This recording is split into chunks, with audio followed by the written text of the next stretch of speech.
Hi అండి, నమస్తే. Welcome to my channel Gaana food court.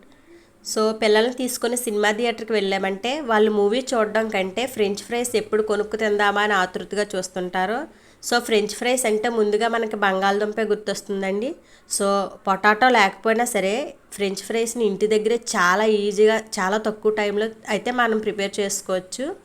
నేనైతే ఇక్కడ 2 అరటికాయలు తీసుకున్నాను, పచ్చి అరటికాయలు. ఇప్పుడు వీటికి తొక్క తీసుకోవాలి. ఇలా తొక్క తీసిన వాటిని మనం కట్ చేయకముందే శుభ్రంగా కడిగి ఇప్పుడు వీటిని ఇలా మిడిల్కి కట్ చేసుకొని మనకి ఫ్రెంచ్ ఫ్రైస్కి ఏ సైజులో అయితే కావాలో అలా కొద్దిగా పొడుగ్గా స్టిక్ మాదిరిగా కట్ చేసుకొని తీసుకోవాలి.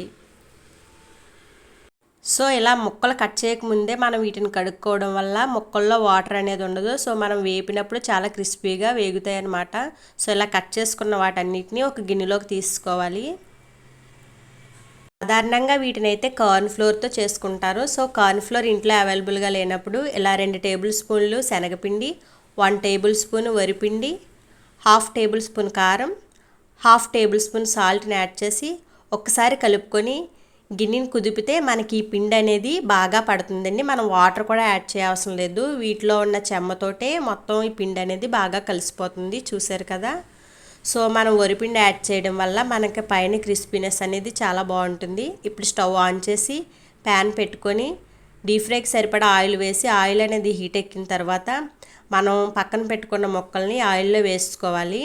ఇప్పుడు మంటని మీడియం ఫ్లేమ్కి అడ్జస్ట్ చేసుకొని ఒక 2 మినిట్స్ ఆగిన తర్వాత ఇలా గరిటతో ఒకసారి కదుపుకుంటూ మనం మంటని మీడియం ఫ్లేమ్లో ఉంచాలి. హై ఫ్లేమ్లో ఉంచితే మాడిపోతాయండి. సో ఇలా మీడియం ఫ్లేమ్లో ఉంచుకొని గోల్డెన్ బ్రౌన్ కలర్ వచ్చేంత వరకు వేయించుకోవాలి. చూసారు కదా. ఇలా గోల్డెన్ బ్రౌన్ కలర్ వచ్చిన తర్వాత వీటిని తీసి ప్లేట్లో పెట్టేసుకోవాలి. ఇవి వేగితే మనకి ఈజీగా తెలిసిపోతాయండి. కొద్దిగా చాలా తేలిగ్గా సౌండ్ వస్తుంటాయి. సో ఆ టైంలో మనం వీటిని తీసుకుంటే సరిపోతుంది. అదేవిధంగా మిగిలినన్నిటిని కూడా మనం డీప్ ఫ్రై చేసుకొని ప్లేట్లోకి తీసుకుంటే చాలా ఈజీగా తక్కువ టైంలో ఫ్రెంచ్ ఫ్రైస్ అనేది రెడీ అయిపోయింది. చూసారు కదా. పొటాటో లేకపోయినా సరే సేమ్ మనకి ఫ్రెంచ్ ఫ్రైస్ లానే ఉంటాయి. టేస్ట్ కూడా పెద్ద ఏం చేంజ్ అవ్వదండి. చాలా బాగుంటుంది. మీరు కూడా ఒకసారి ట్రై చేసి చూడండి. సో ఇలాంటి మరిన్ని వీడియోస్ చేయడం కోసం మీ సపోర్ట్ అయితే నాకు చాలా అవసరం. ఒక లైక్ చేసి షేర్ చేసి కామెంట్ చేయండి. సబ్స్క్రైబ్ చేసుకోవడం మర్చిపోవద్దు. Thank you for watching.